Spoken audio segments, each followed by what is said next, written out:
ay glorifying Jesus at His second coming. And pangatlo po yung glorifying the God who give us the victory over the enemy. And the last one is a follow-up sa ating Friday preaching on the source of true peace. Kasi nakita ko yung lesson ngayon na parang daily kailangan mo siya talaga. Yung maririnig mo, may papaalala sa ng Panginoon na lagi tayong may battle, pero yung peace of God, available siya na ma-appropriate natin. So maganda yan na church-wide ay may parinig natin yung salita ng Lord. Tayo ay tumayong lahat. So basahin natin yung tatlong verses to start our first lesson. All together. Restore us, God of our salvation, and stop being angry with us. Will you be angry with us forever?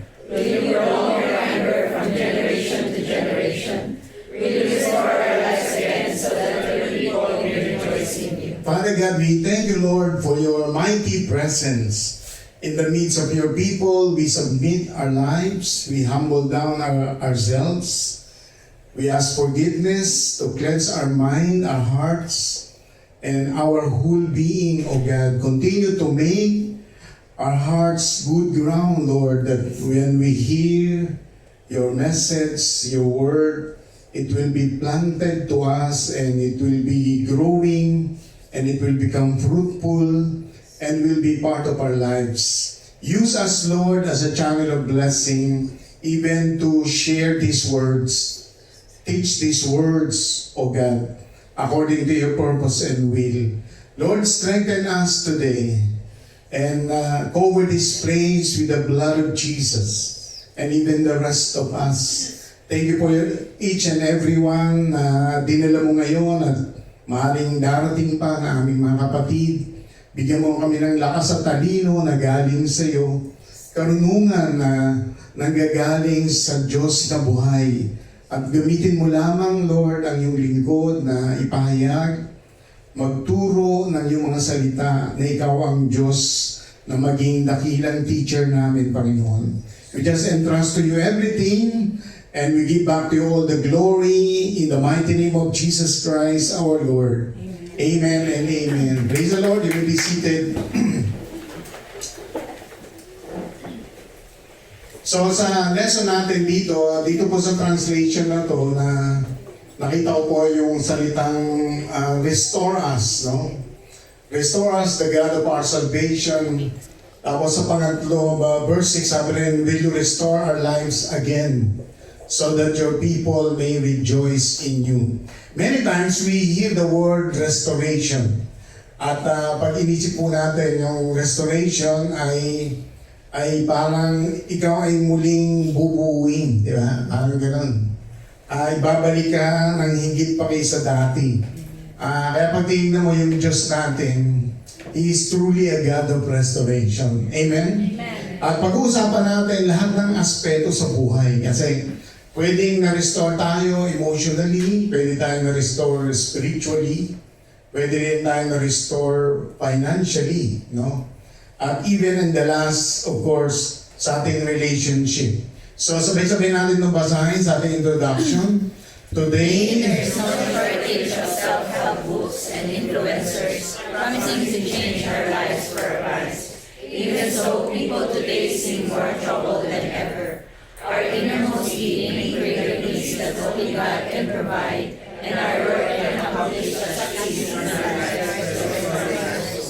As Christians, when we want God to restore our soul, we must make time to seek, reflect on Him, and praise God. So, totoo to, sa panahon natin ngayon, makita mo yung hindi ka makakita ng shortage sa mga libro, lalo na sa social media, kung paano pagagandahin ang buhay mo, tutulungan ka, at mula sa health condition mo, sa emosyon mo, sa mga iba't ibang aspeto ng buhay. Pero sabi nga gano'n, may bayad lahat yun, no? Sabi nga may bayad lahat siya. Pero kahit na maraming available, people today seem more troubled than ever. Mas maraming tao ngayon na naapektuhan ng anxieties. Mas maraming naapektuhan ng depression, mental disorder.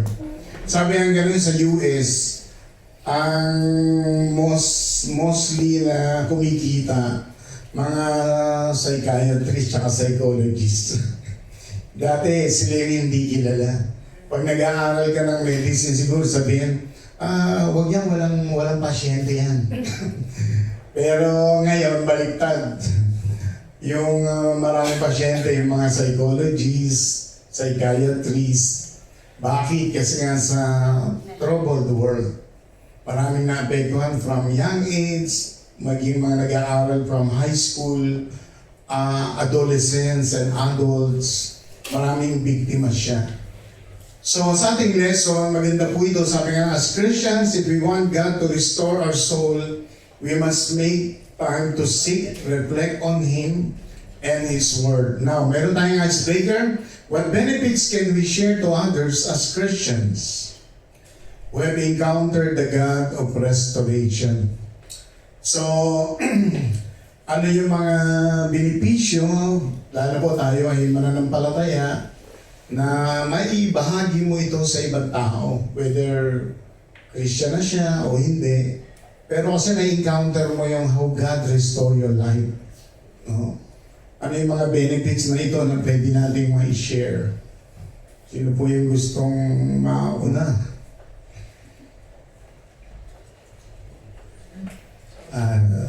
Si Brother Wing. Ay, sorry.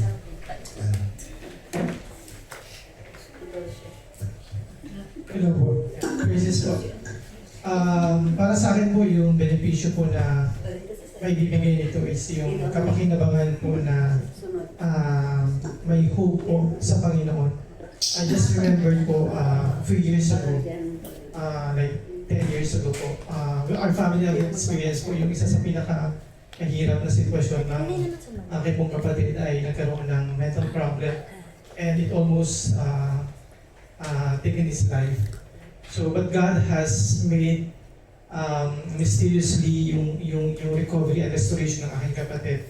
And so after that po, naging parang patotoo ko po and testimony ko po na ang Panginoon po talaga ang kumikilos sa buhay ng bawat isa sa atin. And truly, ito po ay naging aking pong bahagi po ng aking buhay. As I remember po, lagi ko po siyang tinetestify even sa Bible studies and even sa mga kakilala ko po. Hindi po ako nahihiyang i-share ito sa mga katrabaho ko. Kahit parang di ba parang stigma siya sa family. Pero mas nakilala ko po yung Panginoon. And true enough po, nung ma-share ko po ito, hindi po sila maniwala na nangyari po ito sa family namin. And mas naging ano po sa kanila, parang I think yung help din somehow po na kung nalagpasan po ito ng aming pamilya, hindi po ito imposibleng gawin din sa kanila ng Panginoong Diyos. Yan, praise the Lord. No? Sino ba po? May isa pa ba? Kasi naalala ko lang din bigla yung sa akin din bilang pastor. Siguro, I don't know, 3 to 4 to 5 times na nakamit ako ng taong ganyan. At yung sa Pilipinas ay madaling araw nga na minsan tumawag sa akin at magpapakamatay na siya dahil sa third party ng kanyang asawa. At yung dito naman sa Dubai, sabi sa akin nung isang pastor natin na kasama namin, si ganito yung tumawag sa iyo at nakausap ka daw. Alam mo ba kung nasaan siya noon? Sabi niya, nasa balcony raw yun. Tatalo na sana. Sabi ko, si ano ba yun? Oo, siya yun. Magpapakamatay na yun, pastor. Buti tumawag sa iyo. Iyon sabi sa akin ng isang pastor. Sa kanya umahatin yun, pero tumawag siya sa akin. Tapos sabi niya, magpapakamatay na yun, nasa ano yun eh. Nasa balcony ng building. Pero ewan ko ba, bakit bigla siya nang tumawag sa'yo? At nakausap ko nga siya at hindi siya nagpakamatay. So, makikita mo yung miracle ng God. Doon mo makikita rin na God is real. Di ba? Totoo yung Diyos kasi Katulad nun, yung mga karanasan ganyan, hindi ko naman akalain na may natatawag. Yung pala, ang Panginoon ang nagpapadala sa iyo ng kaluluwa para isave sila. Amen? Palapakan natin ang Panginoon. Sabi po ng point number 1 natin, God who forgives and restores our soul. So, si David, nung siya po ay nagkasala, at alam natin ng human perspective, we are not perfect, number 1. Pangalawa, we have so many weaknesses. Kaya sabi niya ni David, He restores my soul, He leads me in the paths of righteousness. So makikita mo yung salita ni David na ginamit dyan. Pinakita niya dyan na lahat tayo, kailangan natin ng shepherd. Bakit? Kasi in times of weaknesses, in times of trial, in times of someone you need higher than you. Si David, yun ang naisip niya eh. Basahin natin ito David's recognition of God as his shepherd or caretaker. His soul was restored as he looked at life from God's perspective. He felt protected, safe, and secure under God's leadership. God's word describes the Lord as the restorer of his soul. So, pag tinignan mo dyan, yung explanation, napakaganda na maisip natin. Ang Word of God na sinulat ni David ay punong-puno siya ng deep care from God. Kasi kahit napatawarin ka ng Diyos, sabi ang gano'n, after nun, what's next? Diba? Kasi pwede kang mahulog sa kasalanan, tapos madapa ka, tapos pinatawad ka ng God, pero what's next? Kaya si David sabi niya, He leads me. Diba? After restoration ng soul, He leads me. Where? In the paths of righteousness. So, yun yung restoration. So, ang Panginoon, siguro dapat lagi natin isipin na hindi lang niya tayo pinapatawad tapos end na siya. Hindi ganun ang restoration. Ang restoration, yung pinatawad ka, ibabangon ka niya, palalakarin ka niya ng tama. Amen? So, palapakan natin ang Panginoon.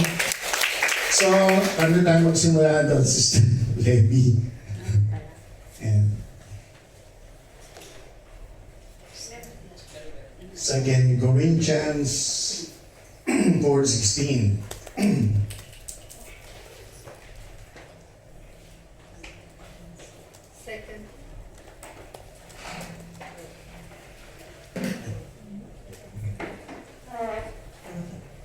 Second Corinthians 4:16. Therefore, we do not lose heart. Though outwardly we are wasting away, yet inwardly we are being renewed day by day. Amen. Yan, praise the Lord. Next. Matthew 11:28-30. Come to me, all who are weary and burdened, and I will give you rest. Take my yoke upon you and learn from me, for I am gentle and humble in heart, and you will find rest for your souls. For my yoke is easy, and my burden is light. Amen. Yan, so maganda po yung dalawang verses na to. Yung una, parang ito yung nagbibigay sa'yo ng hope. Diba? Yung 2 Corinthians 4:16.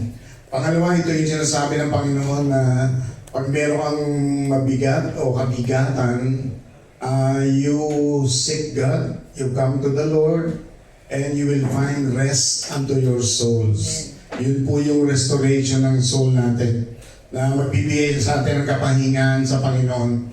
Can anyone share an experience of God's renewal or restoration in your spiritual life? Meron ba ditong may karanasan na siguro lahat naman tayo meron eh. So, sino lang gustong mag-testify? So, yan lang po. Nirinyan niya tayo or nirestore niya yung buhay spiritual natin kasi siyempre meron tayong ups and down. Marami tayong isang kahinaan na nadadapa tayo sa Deacon Jeff. Siguro. For me ko siguro when yung nag-join na muli kami dito sa sa ating church. Kasi when I was on the Philippines, binata, pogi. Kasi kaya ko lang naman sa video. Wala si Sister Jen dito. Binata lang pala, sorry. Let's go rephrase that. Binata, walang pera. So, buhay binata ko doon. So, maraming vision ng layo ng katawan. And when I reached here, so although when I was younger, I was able even leading the youth sa aming church. So, I feel na noong mga panahon yun, I'm so blessed dahil nakakapag-lead na ako. But then again, when I got my job, when I received my money, so parang, binata nga uli ako. So, basta binata. Tapos, I have my money to spend here and there. No? Nakakapag-provide sa family ko, nakakapag-date kay Sister Jeng, and that's enough. No? Pero, madaling mahina, nahila ko ng nakamunduhan because of that. But then, nung nandito na ako, I felt that I need my God. Na kailangan may hindi dahil nakarating ako sa UAE means mas malaki yung chance na maligaw ako. But again, ang hinanap ng spirito ko ay yung Diyos na nag-restore sa akin, yung Diyos na nagsusustain sa akin. So that's when we joined our church, and then history started from there. All glory to God. Praise the Lord. Palakpakan natin ang Panginoon. Sino pa po? Ayun pa bang gustong si Brother Denan? Amen. Yung time po siguro pas na kami po ni Sister Levy nung kami po ay estudyante, kami po ay Catholic, talagang Sagrado Katoliko dahil una-una ako po ay scholar ng university namin and may monthly allowance din po ako noon. Sister Levy ay ganun din siya, working student. Kaya malapit po kami sa pare and pag mayroon mga lakad yung mga pare, pumupunta kami Boracay, Cebu, kasama po kami. At nung nakapunta po kami ng UAE, praise the Lord, dahil ang alam namin, ang purpose lang namin pumunta dito ay magkaroon ng income, pero iba pala yung purpose ng Lord, nakilala namin ang totoong Panginoon. And through sa leadership din ni Ate Mona sa Bible study, nag-open sa bahay hanggang tuloy-tuloy na nagkaroon din kami ng face-to-face Bible study nung nag-open na yung bahay through the life of Pastor June. Hanggang ngayon na ginagamit kami ng Lord sa ating simbahan. So yun, hindi po yung aksidente. Praise the Lord, yan. So, actually, if you consider yung restoration ng ating kaluluwa, that is the greatest miracle, no? Pag tingnan mo kasi, pwede kang ma-restore sa paa, sa katawan, pero kung papunta ka sa hell, wala rin, di ba? Kaya nga sabi ng Panginoon, kung ang kamay mo ang nagiging sanhi ng iyong kasalanan, putulin mo na lang. Di ba? Kung anong bahagi ng katawan mo nagiging sanhi ng kasalanan, putulin mo na lang. Kasi mas magandang may putol kang katawan pero sa langit ka pupunta. Pero kung buhay katawan mo, sa impyerno ka naman hahatugan. Di ba? Useless din. So, point number 2, God who heals and restores our body. Sabi natin basahin itong, actually nasa kaliwa, Exodus 15:26, pero yung, if you listen carefully to the Lord your God, and do what is right in His eyes, if you pay attention to His commands and keep all His decrees, I will not bring on you any of the diseases, for I am the Lord who heals you. So, praise the Lord. Minsan, lagi nating naririnig, ito lang, I am Jehovah Rapha. Yan po kinuha yun eh. I am Jehovah Rapha. I am the Lord who heals you. Pero pag tinignan mo rin yung Bible, may ano yan eh. May nauuna dyan. Sabi no, if you listen carefully to the Lord your God, do what is right in His eyes, if you pay attention to His commands and keep all His decrees, I will not bring on you any of the diseases, because I am the Lord who heals you. Or I am the God who healed you. Diba? So, kaya minsan, may mga Christian tinuturuan ng Panginoon. Pray sila ng pray, hindi sila gumagaling kasi may bagay na gustong ng Panginoon i-discipline sila. May bagay na hindi sila sinusurrender. Na kahit na anong kapangyarihan ng word, hindi nagpo-flow sa kanila. Kasi may naghahadlang eh. Ayun yung mga naghahadlang, di ba? If you listen to me, if you pay attention, if you obey my decrees, kailangan pag gawin mo yon, saka ka lang makakaranas ng himala ng manggagamot. Di ba? Kasi sabi rin ng Proverbs, pag tinignan mo, ano ang kapangyarihan ng Diyos sa iyong katawan? Sabi ng Proverbs chapter 4, mula sa Diyos at sa kanyang salita, very powerful siya. Sabi niya, my son, pay attention to what I say. Listen closely to my words. Do not let them out of your sight. Keep them within your heart. They are life. Kita mo, yung word of God, they are life to those who find them. And they are health to man's whole body. Marami ng marami ng patutuo sa medisina. Sabi nga ganon, paano mas mabilis na gumagaling yung mga pasyente? Sabi nila ganon, nakakatulong daw number 1 yung emosyon ng pasyente. Kung nagiging masaya siya, nagkakaroon siya ng, sabi natin, inspiration, mas mabilis siyang gumagaling. No? At kung titignan mo yung dahilan noon ay ang salita ng Diyos ay makapangyarihan. At ang salita ng Diyos, ini-inspire ka nito. Ini-inspire ka saan? Sa lahat ng good things. At binibigyan ka ng pag-asa.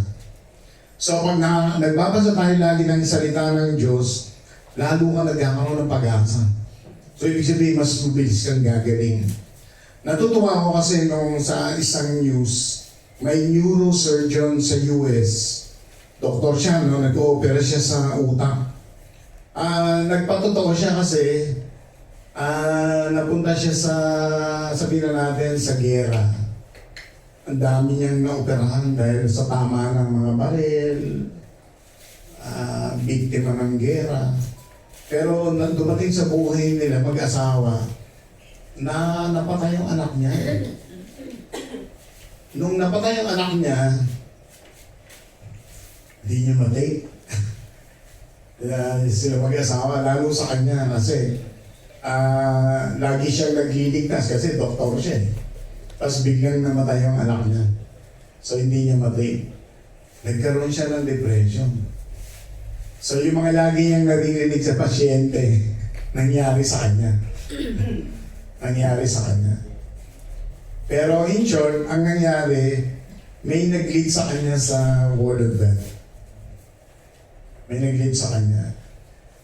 In short again, dahil sa kabasa niya ng Word of God, nakita niya yung difference. Kasi dati, doktor siya, nag-a-advise siya, hindi pa niya alam yung Word of God. Ngayon, nangyari sa kanya, nagbabasa siya ng Word of God, sabi niya, pinag-aralan niya, sabi niya pala na yung Word of God, nagpapabilis ng epekto ng gamot. Sabi niya gano'n. So, na-discover niya na sabi niya gano'n, yung effect ng inspiration ng Word of God sa pasyente, katulad niya, mas mabilis yung pagpapagaling. Sabi niya gano'n. Kaya, gumawa siya ng libro na in-expose niya yun na you should be inspired with the Word of God so that your healing process will be easier and the restoration will be quicker. Ang ganda na sulat niya eh. So napatunayan niya dati, hindi niya pinakikinggan, syempre hindi niya alam eh. Pero nung nangyari sa kanya, nagpatotoo siya na yung salita ng Diyos, they are life to those who find them, and they are health to man's whole body. Amen? Amen. Palapakan natin ang Panginoon. So, nakamit na tayo Isaiah 53 at saka si Psalms 103. Isaiah 53:5. But he was pierced for our transgressions, he was crushed for our iniquities. The punishment that brought us peace was on him, and by his wounds we are healed. Yan. Psalms chapter 103 verse 3. Who forgives all your sins and heals all your diseases? Yan, bless the Lord, O my soul. Yan po yan eh. So yung mga salitang yan, nagsasabi na siya ang dakilang magagamot natin. Can anyone testify how your relationship with God changes after you receive healing or restoration in your body? Minsan hindi natin ito nare-recognize yung pag gumawa ng himala sa iyo ang Diyos, nagbabago yung relationship mo sa God.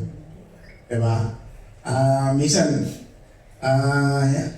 easy go lakad ka, tapos minsan nagkasakit ka, bigla kang gumaling o gumawa ng himala ang Diyos sa iyo, simula nun, nagbabago ka. Sino yung mga nakaranas ng ganyan? Yan yung sinasabi dyan. Praise the Lord po. Hindi po about me.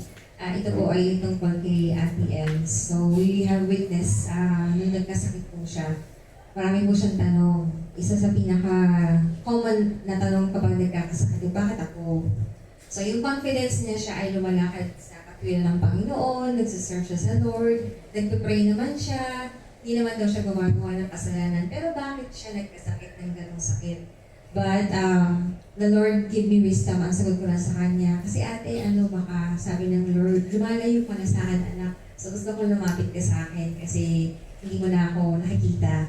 So, in short, yun nga po yung confidence niya sa world ay nandoon. But praise the Lord, during her journey sa paglaban ng Panginoon sa kanyang sakit na cancer, we witness every day na binabago siya ng Lord araw-araw. And yung confidence niya nawawala unti-unti sa kanyang financial, nawawala sa trabaho, yung kakayahan niya sa buhay. But more on, she's always praising the Lord na, Lord, kailangan talaga kita, hindi dahil sa mga meron ako sa mundong ito. And she always praise the Lord. Iba na po ang prayer, ang thanksgiving niya dati. Salamat sa trabaho ko, salamat sa insurance ko, salamat sa magandang company. Nabago po yan ang praise the Lord for giving me the provision, binigyan niya ako. Kumbaga, lahat ng meron siya is binabalik, ina-acknowledge niya na it is coming only from the Lord. And from then on po, kung napapansin niyo po, every Friday nakakasama natin siya. It is because it is yun po yung fruit ng kanyang spiritual awakening nung po siya ay first time na na-encounter niya na po siya yung may sakit. So, all glory to God. I praise the Lord dahil every Friday po nakakasama natin sa church kahit ito nagbibiyahe siya from Manila. Yan, praise the Lord. So malayo yun, galing na Abu Dhabi. Yung iba, mga taga-Dera lang, Garud lang. Nakakahiya.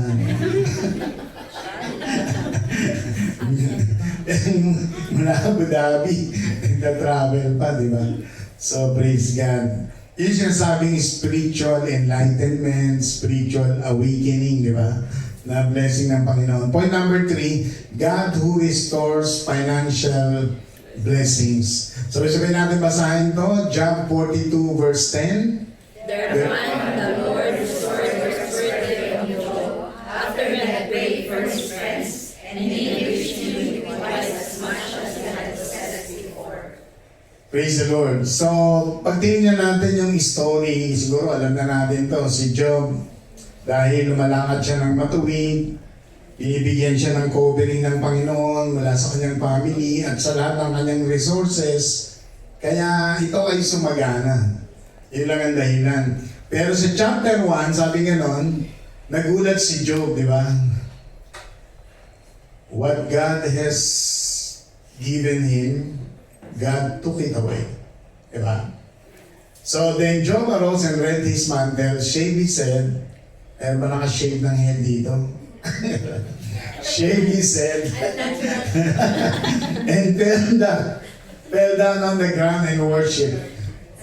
And said, naked came I out of my mother's womb, and naked shall I return thither. Jehovah gave, and Jehovah has taken away. Blessed be the name of heaven. So makikita natin dito yung ibabalik ka ng Panginoon sa lowest point kung saan ang galing. Di ba? Ang tanong kung tayo Christian, katulad ni Job, kaya pa natin itong tanggapin. Di ba? Maganda yung hamon na salita niya, sabi nga nun, God gave, God took it away. Anyway, I came out naked from my mother's womb. Kaya sabi niya, bless the name of God. Na natanggap niya na wala naman tayong dala-dala eh. Di ba? Ano ang ipagmamayabang mo kahit kanino na wala sa iyo? Ang totoo, wala ka namang dala. Wala ka namang pinagmulan. No? Tanong mo yung katabi mo, para lang magising ha, may dala ka ba? Diba? Diba wala tayong dala lahat, di ba? Kaya pag tayo nawalan sa atin, minsan parang hindi makatulog, hindi mapakali, hindi wala naman tayo lahat dala eh. Ano ang pagmamalaki mo, di ba? Kaya ganyan si Job, di ba? Nakita niya yun, pero ano siya, prosperous na siya eh. Pero tinanggap niya yung sarili niya, wala naman pala akong dala. Ba't ako malulungkot? Ba't ako magtatanong? Ba't ako magagalit sa Lord? Eh, wala naman akong dala eh. Diba? Kaya ito yung sabi niya. Ngayon, maganda rito mga kapatid, dahil ang point number 3 natin, restores financial blessing. Ito yung, siguro minsan, na makita niyo na rin sa sarili niyo, may panapanahon ng Diyos. At ang panapanahon na yan, inihahandaan niya sa bawat panahon para lalo mo siyang makilala. At ang panapanahon na yan, hindi kanya pababayaan at hindi kanya susubukin ng higit sa kaya mo. But God is faithful, sabi nga gano'n. Si Job nakapasa siya. At nung nakapasa siya, kaya sabi ng Panginoon, no, He enriched him twice as much as he had possessed before. Dati na siyang prosperous. Kaya prosperity of Job na nirestore ng Panginoon. So, dinobli pa yun ng Panginoon. Diba? Kaya huwag tayong mag-aalala kung may nawalan sa atin o nabawasan tayo. Eh, wala naman talaga tayong dala-dala eh. Pero kayang i-restore ng Lord yun. At ibabalik niya yun. So, sabi nga ng Philippians 4:19, God will supply all our needs, diba? Pakibasa na lang to, 12 to 13. Jobs 12 to 13, chapter 42.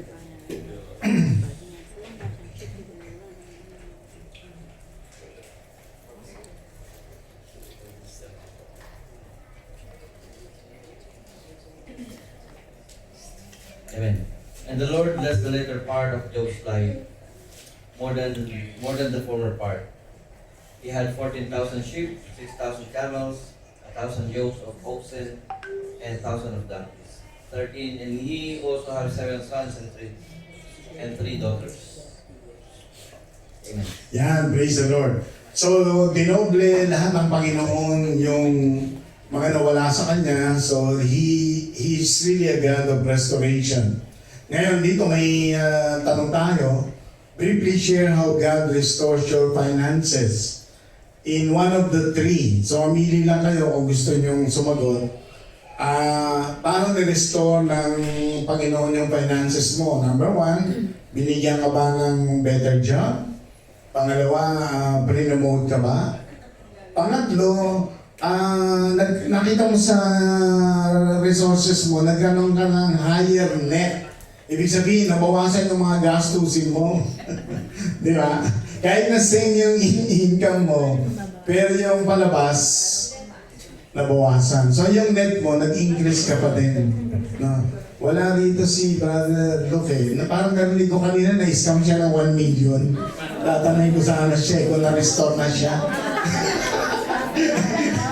Parang narinig ko kanina almost half, di ba? Yung almost half million. Wala siya eh. So, sino yung gusto sumagot? Naalala ko po nung pandemic, parang nung nagtrabaho po ako nagtrabaho po ako sa GCS, lumipat po ako, nag-construction ako, tapos lumipat po ako sa sa ibang company. So yung sahod ko para pong nabawasan. May loan pa po ako noon. Pero nung time na yon na may loan ako, yung pagiging commitment ko pa rin sa Lord na magta-times ka pa rin. Parang yung sahod ko noon parang ano na lang saktong-sakto lang. Pero doon din po dun sa time na yon, nakita ko po yung pagkilos ng Diyos. Kahit sakto lang yung yung kinikita mo ng time na yun, din po yung time na yun na lahat ng yung sa mga insurance, tinawid mo lahat ng Panginoon ng mga nabayaran mo. Tapos pagkatapos yung journey na yun na nabayaran mo din yung loan ko. COVID. Maraming nawalan ng trabaho. Doon sa trabaho ko, ako nang bukod tangin na nalipatan ko na lahat sila nakakaltasan sila ng 20%. Pero nung time na yon, ako lang yung hindi nakaltasan. Ako pa yung dinagdagan ng amo ko nung time na yon. So, pagpulit pa sa salamat sa Panginoon. At pagkatapos natapos ko yung trabaho na yon, nung sumunod din naman na sumunod na trabaho ko, parang binalik din ni Lord yung nadoble din yung parang binalik din ng Panginoon yung dati kong din sahod. So, nakita ko yung pagkilos ng Diyos. Tapos ngayon po sa trabaho ko din po ngayon, yung dati po ako, document controller po ako, nagpupunta po ako ng Abu Dhabi. Pero nakita ko po yung assessment ko ng project manager namin, parang nakalagay lang doon sa performance ko. Return lang ako doon sa position ko. Pero iba yung pagkilos ng Diyos. Inalis na po ako sa Abu Dhabi. Naging assistant na po ako ng HR. At kahit hindi niya ako dinagdagan ng sahod dun sa recommendation niya, mismo na rin po ang pagkilos ng Panginoon. Nakasama din po ako dun sa salary increase po ng kumpanya namin. So, nakita ko talaga ang Panginoon, yung restoration ni Lord. Ano siya, lahat, buhay na buhay ang Diyos. Binigay mo talaga ng 100% yung para sa kanya, yung obedience mo sa pagdating sa finances mo. Na-scam pa po ako, ilang beses po kami na-scam nung time ng pandemic, pero God restore yung relationship sa mga kapatiran, kasi syempre kapatiran din nagdala, pero yung restoration, yung relationship at yung finances ng mga nawala, pinalik naman din po ng Panginoon. So, mabuti pa salamat po. Amen. Praise the Lord. So, isa na lang. Mayroon pang gusto? Sister Jaira daw? Jara? Jaja. Talagang bolang turo po pala. So ayun pa, barely quick lang po. I praise the Lord po to sum up all the trees po dahil throughout po my journey here sa UAE ever since I was young, in my head we would try to make ends meet sa aming family, and I would look at my classmates when I was in high school and I would think, bakit sila nakakakuha sila ng mga ganung bagay? Bakit meron sila financially lahat ng bagay na gano'n? And I was like questioning all of it because I'm not yet a believer that time.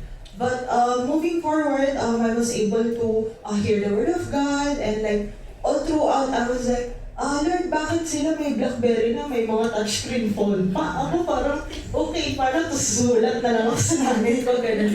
So, but God knows po na kung ano yung pangangailangan natin, ganyan. So, ayun po, nanalo ko sa raffle ng phone, praise God. So, moving forward po, getting a better job, when I was po nung parang fast forward college life na gano'n, sabi ko, I wanted to help my mom and my dad sa finances, ganyan. God was able to provide part-times, but I kept praying, Lord, this time, I pray that you are the one who will provide for our family through me. So, nagkaroon ko ng part-time, and then first ever give tithes and offering ko po kay Lord. I'm gonna give this amount, and I will continue to give this amount. And God knows po na parang lahat po tayo naisip natin na parang we are just humans. We don't know, we're not capable, we feel like we can't do anything greater than what we are doing right now. So, God knows po na blueprint ng buhay natin. So, hindi po ako tumatanggap ng higher opportunity kasi feeling ko hindi ko kaya. But moving forward po, natapos ang COVID, nagkaroon pa po ako ng work through COVID. So praise the Lord po. And after that po, mawawala na yung part-time ko na yun. And I was like, Lord, paano na ako makakapagbigay sa pamilya ko? After po nun, na-absorb po ako sa company. And God is so great po kasi yung offering and tithes po na bibigay ko, sabi ko, I will fix that. Sabi ko kay ma'am, ito bibigay. Alam niyo po ba, kahit more than, less yung sahod ko na sa binibigay ko, si Lord po yung nagdoble dun sa 10% na binibigay ko na tithes. And God is so good po talaga. Kasi po parang lahat ng tatlo na yun po, i-provide niya po. It may take a while, it may take time, but as you see the bigger picture of all of it, you will succeed po sa tulong po ng Lord. So, ayun. Praise the Lord. So, narinig yan ni Sister Vanessa. Praise the Lord. So, point number 4. Sabi dito, God restores our relationship. So, God can restore every part of your life as a Christian. Pero pag tinignan mo in the end, sabi nga, ang relationship natin ay vertical at saka horizontal. Yung i-restore ka niya, soul and spirit, your body, your needs, vertical lang siya. But what about your horizontal? Mabigat po siya kasi sa mata ng Lord, we are not created alone. We are not selfish. Diba? So we should be more on looking at our accountability, our responsibility, our obedience to God, to love our neighbor. Ito po yung relationship. God restores our relationship. So basically natin basahan Ephesians chapter 4. Let all bitterness, anger, wrath, shouting, and slander be removed from you. Along with all malice, and be kind and compassionate to one another, forgiving one another just as God also forgave you. So sabi nga rito, the hurt of broken relationship can derail and devastate us. It can cause feeling of pain, loss, confusion, guilt, heartbreak, anger, rejection, and sadness. While time can help a person to move forward, only God can bring true healing to a broken heart. Yet Jesus' suffering and overcoming of the world's brokenness should encourage us. So, mahalaga to kasi tayo bilang Christian, dapat hindi tayo nabibiktimang kaaway. Kasi most of the time, as I see, as a pastor, at saka nakita ko to along the way the years come inside the body of Christ. Minsan pag pinakinggan mo yung isang kapatiran, sa isang kapatiran, sa iba pang kapatiran, sa iba pang kapatiran, in the end, pag conclude ka, ang dahilan ng conflict, Satan. Si Satan lang. Tapos lahat tayo nabibiktima lang. Bakit sumasama loob mo? Bakit ka nagsasuffer? Bakit ka nagkakaroon ng bitterness? Tapos hindi ka makatulog, wala kang peace kasi ito. Nag-isip tayo ng di maganda. With all malice. Kaya pag tingnan mo, mahirap ma-restore. Bakit? Unless you give up. Yung parang sasabihin mo sa Lord, Lord, it's not about me. It's already about you. I will forgive and forget, not about me, but it's about you. Kasi pag hindi tayo nag-submit ng ganon, we can never be restored. Believe me, you can never be restored. Kasi ang human, mapagtanim siya. Paano may katabi mo? Farmer ka ba? Diba? Mga farmer yan Diba? Kaya pag hindi mo iwanan yung farm mo, hindi tayo marirestore. Kaya linisin na natin yung farm. Submit natin sa Lord. Magpalinis tayo. Kaya mahalaga po yung restoration ng relationship kasi hindi pwedeng vertical lang tayo Gusto lang natin, relationship natin sa God. Hindi tayo selfish eh. Diba? Sabi ng Panginoon, yung horizontal natin. So, basahin natin ito, 2 Corinthians 1, 3-4. Yan.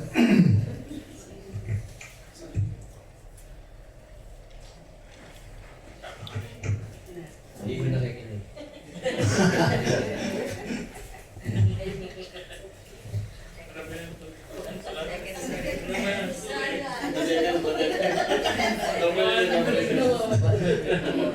Okay, 2 Corinthians chapter 1, verse 3-4.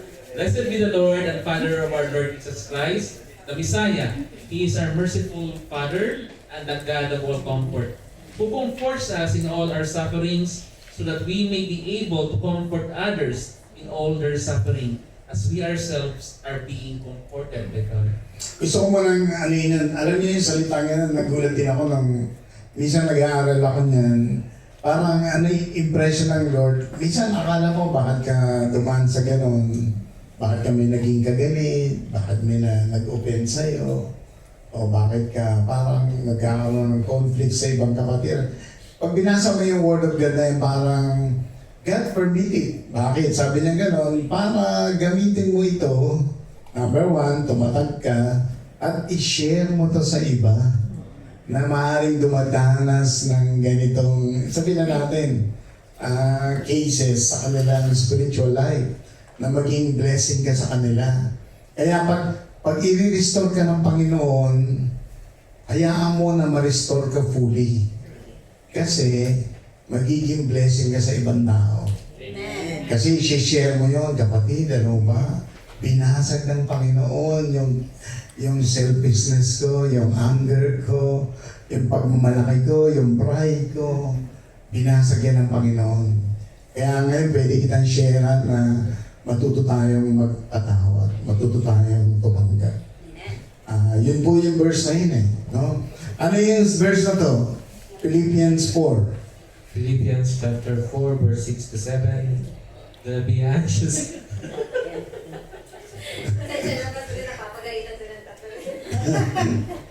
Do not be anxious about anything, but in every situation, by prayer and petition, with thanksgiving, present your requests to God. Verse 7, and the peace of God, which transcends all understanding, will guard your hearts and your minds in Christ Jesus. Yan, so dito sinasabi yung restoration relationship. Number 1, we need prayers, di ba? Kailangan ipanalangin to, at syempre kailangan natin ng kapayapaan. Hanggat hindi tayo nare-restore, wala tayong kapayapaan, di ba?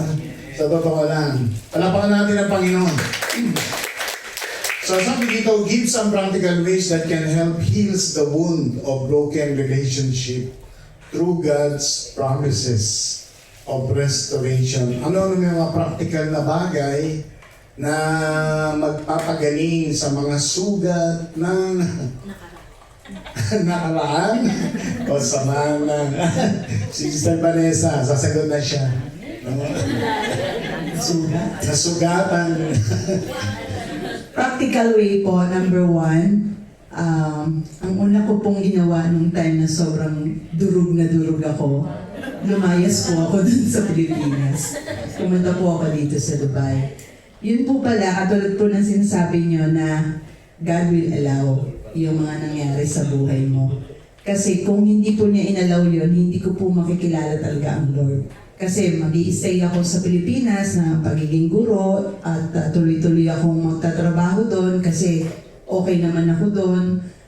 Kasi kung hindi nangyari yun, hindi ako magpapakapilit na pumunta dito. So, lumayo po ako para hanapin yung sarili ko at nahanap ko po yun dito sa Dubai. Nakilala ko po si La Pastor June at nakilala ko po ang buong, alam mo yung buong church. Pero hindi po dun natapos yon. Talagang marami po talagang hindrances na hindi mo talaga hawak. Pero sabi nga, pag naniwala ka na ang buhay mo ay gagamitin ng Lord dahil kaya nangyari yan sa'yo ay may purpose. At sa aming pong family, talaga pong restored, sabi nga restored, saved, and healed po kami kasi talaga pong dumaan kami sa time na akala namin hindi na mabubuo. Pero hindi po yun dahil ako ay naging Christian. Yun po ay dahil talagang naka-blueprint na po yung buhay namin na kami po ay gagamitin din ng Lord. Dahil honestly po, simula na pong nabuo kami, ang dami pong kumuhang ninong at ninang sa amin. Sabi ni Pastor kanina, gagamitin ka ng Lord kung saan ka nadapa. Ay, lahat po ng mga may asawa na nagkakaroon ng on the rocks, ay, tawagan mo si Vanessa. Maraming take out yan. Kahit po sa mga classmates ko, mga friends ko, basta pag nakikita po nila yung post ko, sis, pwede bang sa'yo? Yung magugulat ka na lang, hindi mo, matagal mo na siyang hindi kilala. Saan ba ito? Ano pa ba ito? Pwede ba akong humingi ng advice? Wow, parang gusto ko nang mag-vlog about this.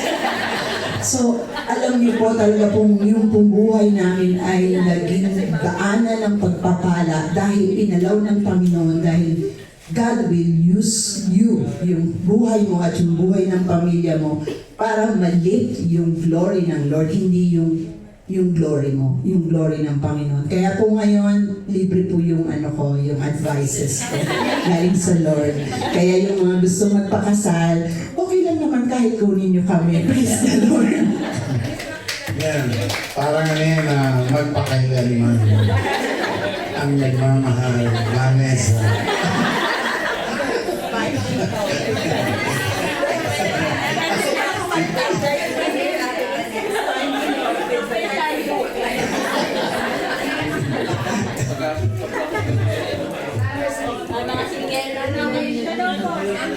si brother? Si brother na. Sige, pakinggan mo na natin. Dear Brother MJ.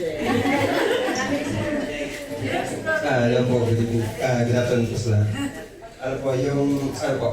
Yung sabi po ni Sis Rhea po about sa relationship of restoration. Siguro po, sa mga hindi po nakakalam, sa almost 6 years po kaming nagkahiwalay po sa mga kasalanan na nagawa. Pero yung God po talaga si God po yung sumama at talagang hindi niya ako pinabayaan, hindi niya kami pinabayaan.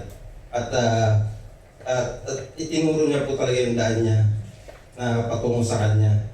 At talagang hindi niya kami yung promise talaga ni Lord na mabuo ang aming relation, ang aming pamilya is talagang ibinigay niya muli sa amin. Yun po yung yung restoration na talagang napaka sa amin, napaka miracle na nangyari sa aming buhay. Amen po.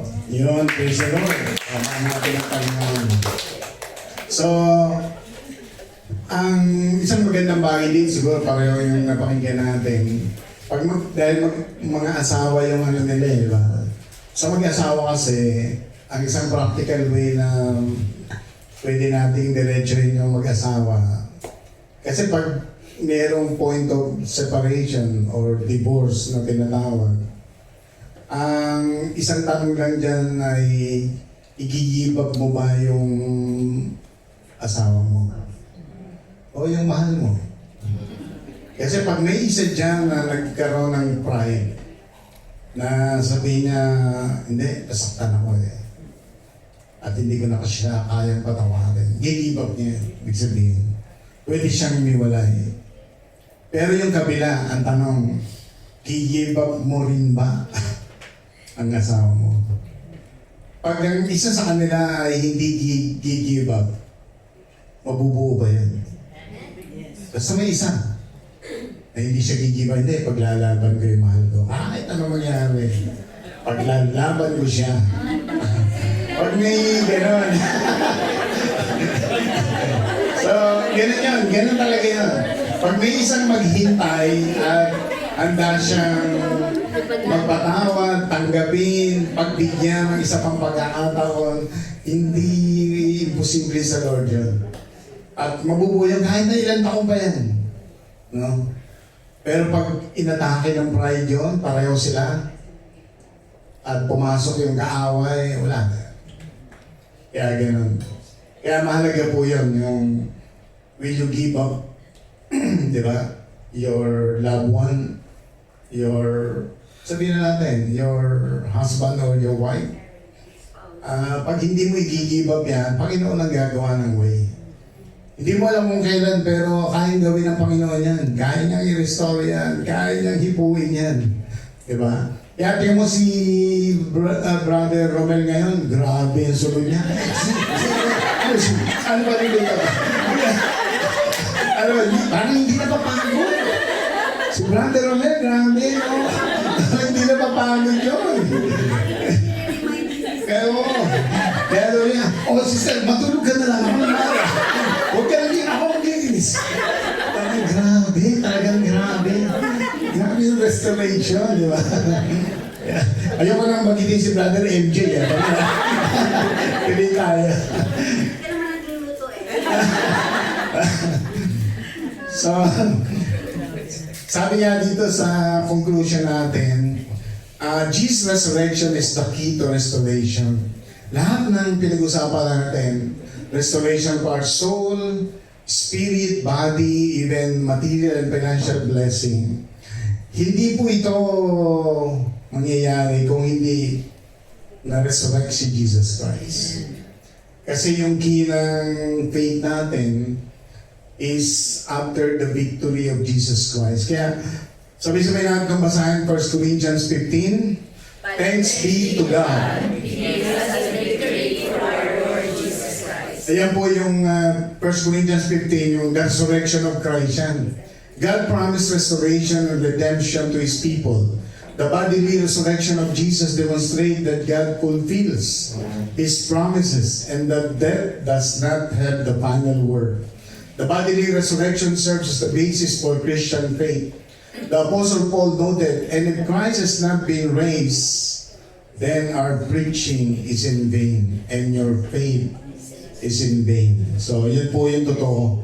Kaya dahil si Jesus ay nabuhay na maguli, nagkaroon po ng kapangyarihan, yung restoration ng God. Sabi-sabihin natin ito basahin.